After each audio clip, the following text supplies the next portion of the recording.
जय श्री कृष्णा मित्रों। दोस्तों, सूर्य ग्रहण एक खगोली घटना होती है और ज्योतिष शास्त्र में सूर्य ग्रहण का विशेष महत्व होता है।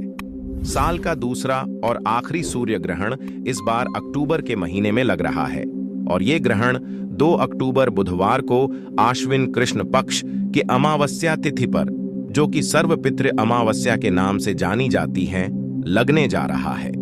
इस दिन ग्रहण से जुड़े हुए कई सवाल लोगों के मन में होते हैं, जैसे कि इसका समय कब से कब तक रहेगा, भारत में इस ग्रहण का कैसा असर रहेगा, या भारत में ये ग्रहण दिखाई देगा और भारत में इसका सूता काल मान्य होगा या नहीं होगा।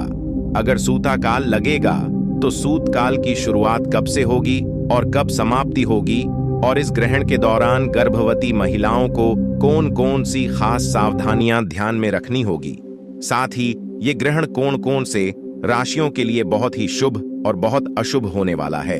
ये ग्रहण वैदिक पंचांग के अनुसार 2 अक्टूबर दिन बुधवार को सर्वपितृ अमावस्या के दिन भारतीय समय अनुसार रात 9:13 से शुरू होगा और समाप्त होगा 3 अक्टूबर गुरुवार को सुबह 3:17 पर, जिस दिन से शारदीय नवरात्रि प्रारंभ होगी।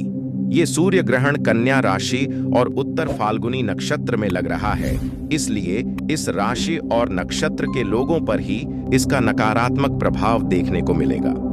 सूर्य ग्रहण का जो सूतक काल है वो 12 घंटे पहले शुरू हो जाता है और जिन भी क्षेत्रों में, जिन भी जगह में ग्रहण लगता है वहां पर इसका सूतक काल भी मान्य होता है और सूतक काल की अवधि में सभी तरह के शुभ या मांगलिक कार्यों पर रोक लगा दी जाती है और हिंदू धर्म की मान्यताओं के अनुसार मंदिरों के कपाट बंद कर दिए जाते हैं। गर्भवती महिलाओं को इस दौरान कुछ भी खाने पीने या सोने की मनाही होती है।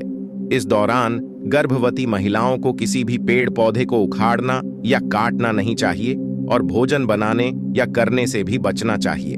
साल का जो पहला सूर्य ग्रहण था वो हमारे देश भारत में नहीं दिखाई दिया था, क्योंकि वो ग्रहण रात के समय लगा था।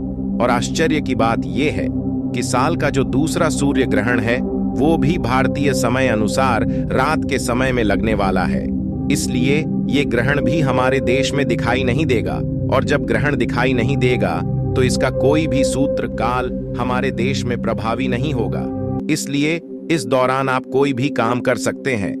रात का समय है तो आप बेफिक्री से सो सकती है। खास तौर पर गर्भवती महिलाओं को इस ग्रहण से डरने की कोई भी आवश्यकता नहीं है। ये ग्रहण भारत में तो दिखाई नहीं देगा, लेकिन विश्व के किन किन देशों में ये दिखाई देगा, आप इस बारे में भी जानिए। Brazil, Cook island, Chile, Peru, Honolulu, Antarctica, Argentina, Mexico, New Zealand, Arctic, Fiji, Uruguay, Buenos Aires और बेका आइलैंड जैसे देशों में ग्रहण दिखाई देगा।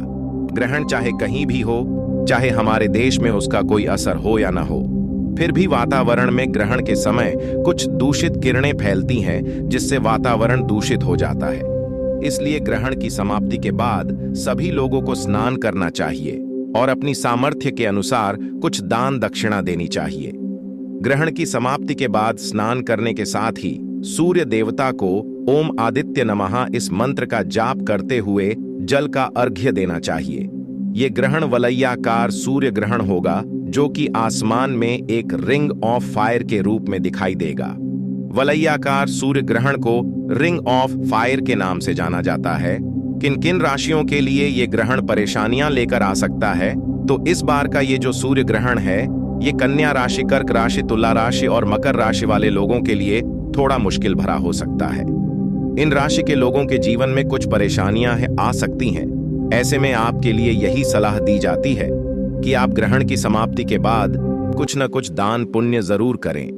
और क्योंकि पितृ अमावस्या का दिन है तो पितरों की कृपा यदि जिस पर होती है उस पर कभी कोई संकट नहीं आता, तो पितरों के नाम से आप इस दिन दीप दान करें और अन्न का दान करें। तो मित्रों, आज की वीडियो बस इतना ही। मिलते हैं नए वीडियो में।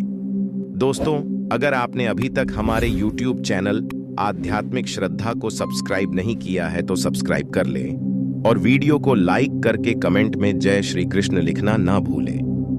धन्यवाद।